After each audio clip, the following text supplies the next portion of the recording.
Samsung Galaxy A55 5G। এই ফোনটা একটা অদ্ভুত সেগমেন্টের ফোন, কারণ হচ্ছে এই স্যামসাং গ্যালাক্সি A55 এর প্রাইস শুনলে একটা ফ্ল্যাগশিপ ভাব চলে আসে, কিন্তু ফোনটা কি আসলে এই প্রাইসটাকে জাস্টিফাই করে? Will check out. Samsung Galaxy A55 5G যে ফোনটা, সেটা হাতে নিলে প্রথমে যে ফিলিংটা আসে, ফোনটা একটু বড়সড় এবং ভারী। ফোনটার ওজন 213 গ্রাম। সামনে পেছনে দুদিকে গ্লাস থাকায় ফোনটা খুবই গ্লসি একটা ভাইব দেয়, প্রিমিয়াম এবং ফ্ল্যাগশিপ টাইপের একটা ফিল দেয় এই ফোনটা। আমাদের উইন্টার কালার হচ্ছে নেভি, মানে নেভি ব্লু, খুবই ডার্ক একটা ব্লু কালার, মানে ব্ল্যাকের মতোই অনেকটা। কোথাও কোথাও এটাকে ব্ল্যাকই বলে বিক্রি করা হয়, বাট অ্যাকচুয়ালি একটু ব্লু হিউ পাওয়া যায়। এই ফোনটা লম্বায় 161.1 মিলিমিটার, প্রস্থে 77.4 মিলিমিটার, আর পুরুত্ব 8.2 মিলিমিটার। ফোনটা IP67 ওয়াটার এবং ডাস্ট রেজিস্ট্যান্স সাপোর্ট করে, তার মানে খানিকটা স্বস্তি পাওয়া যাবে পানি বা বালি থেকে। ফোনটা হাতে নিলে একটা জিনিস খুব সহজেই নোটিসেবল মনে হয়, সেটা হচ্ছে এটার এজগুলো, মানে ফ্রেমের এজগুলো বেশ শার্প। অ্যালুমিনিয়ামের তৈরি একটা ফ্রেম রয়েছে এই ফোনটাতে, বক্সি ফ্ল্যাট একটা ফ্রেম। ফ্রেমের ডান হাতের পাশে রয়েছে এটার ভলিউম রকার, তার নিচে পাওয়ার বাটন বা সাইড বাটন। যে অংশটাতে এই বাটনগুলো প্লেস করা আছে সেই অংশটা ফ্রেম থেকে খানিকটা কার্ভ করে উঁচু করে দেওয়া, এবং এই অংশটা ঠিক এক্স্যাক্টলি ফ্ল্যাট নয়, একটু কার্ভড ভাব রয়েছে। জিনিসটা দেখতে সুন্দর লাগে এবং বাটনের উপস্থিতিগুলো আলাদাভাবে হাতে টের পাওয়া যায়। বাটনগুলো ক্লিকি, নট ব্যাড। আর বাটন প্ল্যাটফর্মের জন্য এই কার্ভটুকু বাদ দিলে পুরো ফোনের বাকি তিন পাশই ফ্ল্যাট। বাম পাশে ফোনটার কিছুই নেই, শুধু অ্যান্টেনা লাইন দেখা যাচ্ছে। নিচের দিকে রয়েছে স্পিকার, তার পাশে রয়েছে একটা এয়ার ভেন্ট, তার পাশে USB-C পোর্ট এবং তার পাশে ফোনটার প্রাইমারি মাইক। সো USB-C পোর্টের দুপাশে দুটো হোল দেখে এটা ভাবার কোনো কারণ নেই যে দুটোই মাইক। ফোনটার ফ্রেমের উপর দিকে রয়েছে সিম কার্ড ট্রে। এই সিম ট্রেটাতে একসাথে দুটো সিম ইউজ করা যায়, অথবা একটা সিম এবং একটা মাইক্রো SD কার্ড ইউজ করা যায়। সো ডুয়েল স্ট্যান্ড বাই রয়েছে এই ফোনটাতে। এছাড়া উপরের ফ্রেমে রয়েছে সেকেন্ডারি মাইক এবং অ্যান্টেনা লাইন। পেছনের দিকে রয়েছে এটার গ্লাসের তৈরি ব্যাক প্যানেল। এই গ্লাসটা গরিলা গ্লাসের কোনো একটা প্রোডাকশন দিয়ে প্রোটেক্টেড করা আছে, কিন্তু কোন ভার্সন সেটা উল্লেখ করা নেই। স্যামসাংয়ের ব্র্যান্ডিং করা রয়েছে পেছনের পাশে, আর উপরের দিকের বাম পাশে রয়েছে এটার ক্যামেরা রিংস। কোনো আইল্যান্ড ব্যবহার করা হয়নি ক্যামেরার জন্য, তিনটা ক্যামেরা আলাদা আলাদাভাবে প্লেস করা আছে। ক্যামেরা রিংগুলোর পাশে রয়েছে ফ্ল্যাশ লাইট। সামনের দিকে চলে আসলে দেখা যাবে এটার ডিসপ্লে, আর ডিসপ্লে প্রোটেকশনের জন্য ইউজ করা হয়েছে গরিলা গ্লাসের ভিক্টাস প্লাস। ফ্রেম আর ডিসপ্লের মাঝে লাগোয়া পার্টটাতে রয়েছে এটার ইয়ারপিস, যে ইয়ারপিসটা আবার সেকেন্ডারি স্পিকার হিসেবে কাজ করবে। এর মানে হচ্ছে এই ফোনটাতে স্টেরিও স্পিকার রয়েছে। স্যামসাং A55 এর স্পিকারের কোয়ালিটি ভালো, নট ব্যাড।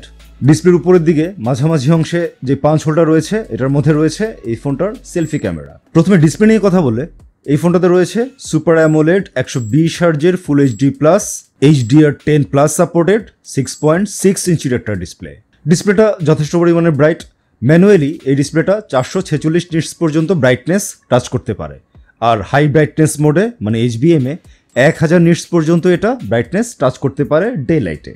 আউটডোরে ডিসপ্লে যথেষ্ট পরিমাণে ভিজিবল ছিল, ইনডোরে তো অবশ্যই ভিজিবল ছিল, এবং নাইট টাইমেও ভালোই দেখা যাচ্ছিল। ডিসপ্লের ব্রাইটনেস নিয়ে আমরা তেমন কোনো ইস্যুতে পড়িনি, ব্রাইটনেস চলনসই ছিল। কন্ট্রাস্ট ভালো, অ্যাকুরেসিও ভালো, সুন্দর কালার দেখাতে পারে এই ডিসপ্লেটা। একটু স্যাচুরেটেড মনে হয় সব কিছুই দেখতে, একটা ভিভিড ফিলিং দেয়।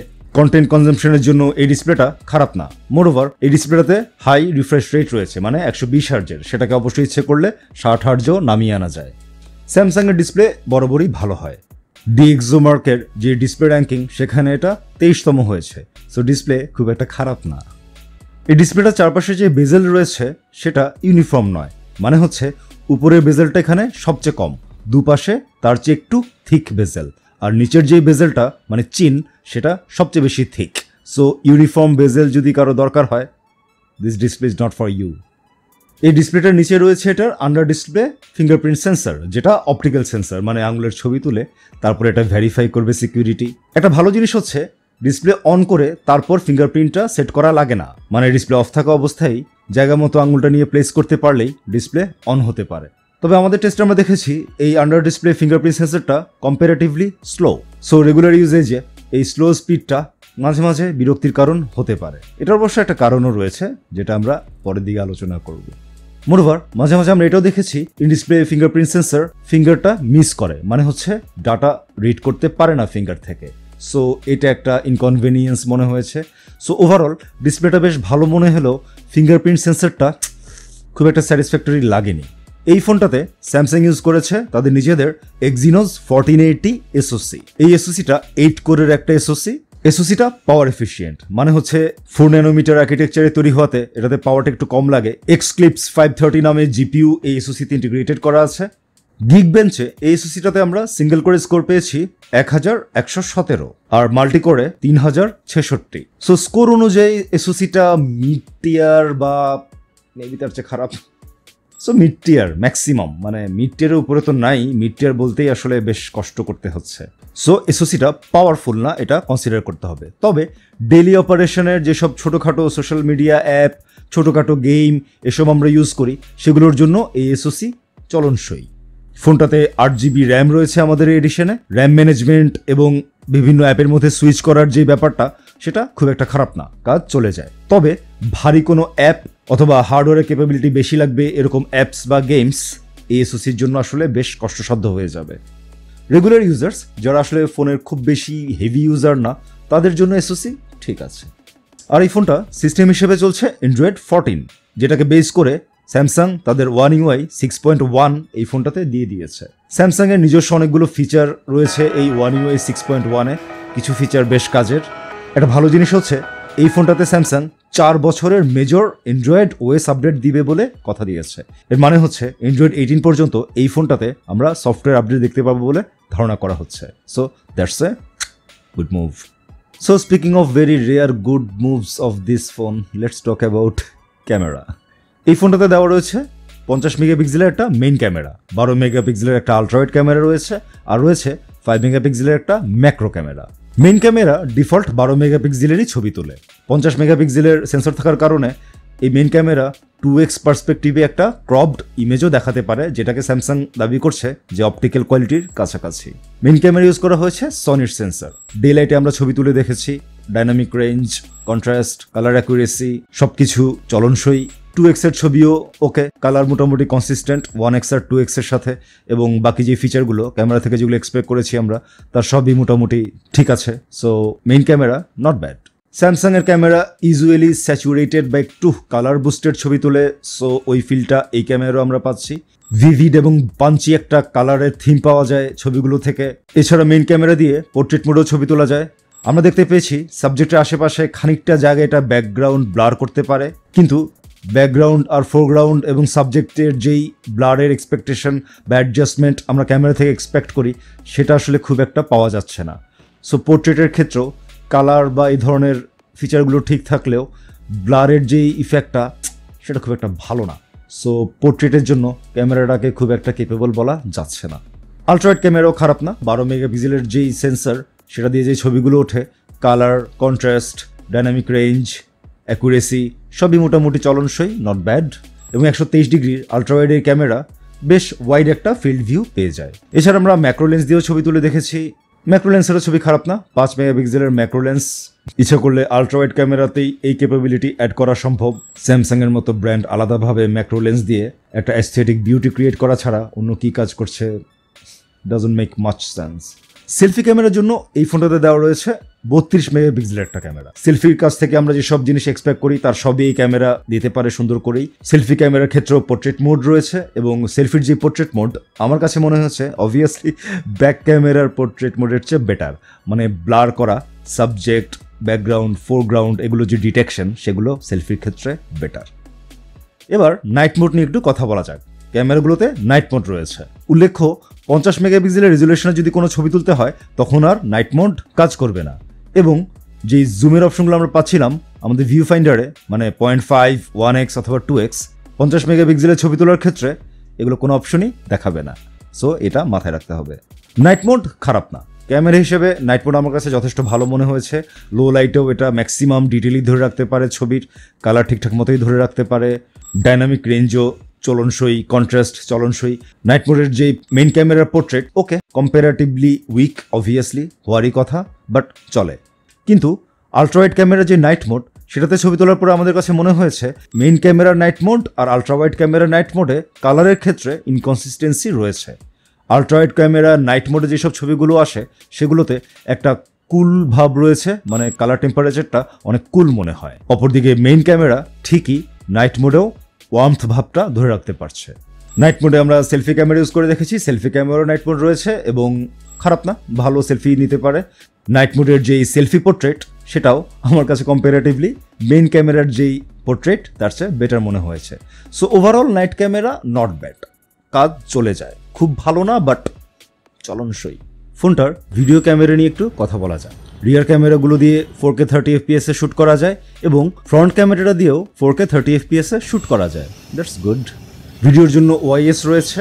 ডে লাইটে মেইন ক্যামেরার ভিডিও খুব একটা খারাপ না, মোটামুটি ডিটেলস, কালার, শার্পনেস সব কিছু ঠিকই আছে, কন্ট্রাস্টও ঠিক আছে, ওআইএসও মোটামুটি কাজ করে যায়, ডাইনামিক রেঞ্জও দেখাতে পারে, খুব একটা খারাপ না। এই শটটা নেওয়া হচ্ছে গ্যালাক্সি A55 5G এর ব্যাক ক্যামেরা দিয়ে। আমরা 3টা ক্যামেরা করবো, আলট্রা ওয়াইড, মেইন ক্যামেরা এবং মেইন ক্যামেরার যেই দিক সেটাও আমরা চেক করবো। সো মাইকেরও একটা কোয়ালিটির আইডিয়া আমরা পেয়ে যাব। আর এই ক্যামেরাটাতে মোস্ট প্রবলি ওআইএসওর হাঁটতে হাঁটতে ভিডিওটা করা হচ্ছে, সো ওআইএসওর একটা আইডিয়া আমরা পেয়ে যাবো। তো দেখেন ক্লিপটা কেমন লাগে। রিয়ার ক্যামেরা দিয়ে ভিডিও করার সময় 3টা পার্সপেক্টিভে লেন্স সুইচ করা যায়। আলট্রা ওয়াইডে, মেইন ক্যামেরাতে গিয়ে 1x এবং 2x এ।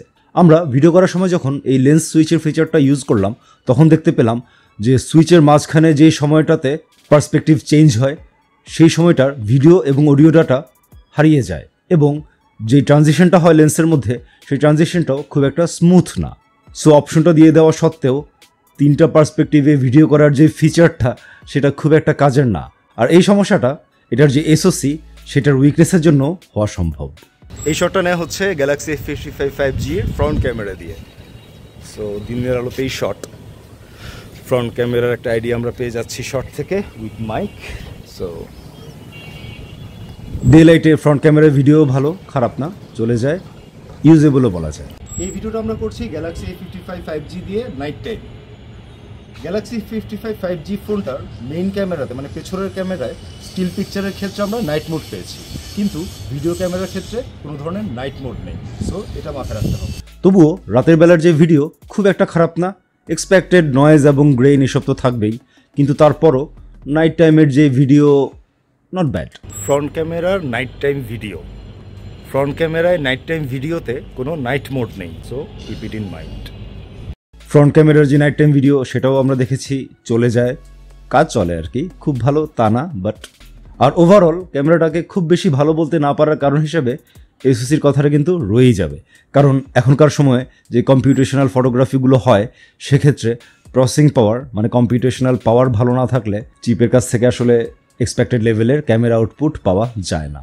ডিএক্সোমার্কে ক্যামেরার জন্য স্কোর পেয়েছে 108 আর এটার অবস্থান 132তম। ডিএক্সোমার্কো এটা কেন খারাপ পয়েন্ট পাচ্ছে, দ্যাটস কোয়াইট আন্ডারস্ট্যান্ডেবল। 5000 মিলিঅ্যাম্পিয়ার একটা ব্যাটারি রয়েছে এই ফোনটাতে, আর এই ব্যাটারি 25 ওয়াটের ফাস্ট চার্জিং সাপোর্ট করে। আমরা আমাদের 30 ওয়াটের ফাস্ট চার্জার দিয়ে চার্জ দিয়ে দেখেছি যে ফোনটা 1.5 ঘন্টার খানিকটা কম সময়ে ফুল চার্জড হয়ে যায়। আমরা রেগুলার ইউজ করে দেখেছি, ইউজুয়াল সোশ্যাল মিডিয়া অ্যাপস, ছোটোখাটো গেম এসব ইউজ করে দেখেছি যে 1.5 দিনের একটু কমেই আসলে ব্যাকআপ আমরা পাই। স্ক্রিন অন টাইম 6 ঘন্টার আশেপাশে। So overall average battery life, মানে খুব আউটস্ট্যান্ডিং কিছু না, মার্কেটের যে অ্যাভারেজ সেরকমের কাছাকাছি চলছে। So battery life acceptable. আর ফোনটার অন্যান্য কানেক্টিভিটি ইস্যুগুলো নিয়ে কথা বললে মানে ওয়াইফাই, নেটওয়ার্ক, মোবাইল ডাটা এসব ঠিকঠাক কাজ করছে, ব্লুটুথ সব কিছুই ঠিক আছে। ফোনটাতে কোনো রকমের হিটিং ইস্যু আমরা পাইনি, দ্যাটস এ গুড থিং। এখনকার ফোনগুলোতে হিটিং ইস্যু একটা বেশ প্রচলিত সমস্যা, সো সেই হিসেবে ফোনটাকে ওই সমস্যা থেকে মুক্ত বলা যেতে পারে। সবশেষে ফোনটার সবচেয়ে কোশ্চেনেবল ফিচারটা নিয়ে কথা বলা যাক, সেটা হচ্ছে এটার দাম। সেপ্টেম্বর 2024 অনুযায়ী এই ফোনটার অফিসিয়াল দাম বাংলাদেশে 70,000 টাকা, আর অক্টোবরে এই ফোনটার দাম 71,000 টাকা। ফোনটা দেখতে ভালো, ভালো ডিসপ্লে, ভালোর দিকের ক্যামেরা, চলনসই ব্যাটারি লাইফ, ব্র্যান্ড ভ্যালু আছে, অনেক বছর ধরে সফটওয়্যার আপডেট পাওয়া যাবে, ওয়ান ইউআইয়ের যেসব ভালো ফিচার সব কিছু মিলিয়ে কারো যদি পছন্দ হয় ভাবতে পারে। বাট এসওসিটা অনেক উইক দাম হিসেবে এবং এসওসির কারণে ক্যামেরা পারফরমেন্সে আমরা একটা উইকনেস পেয়ে যাচ্ছি।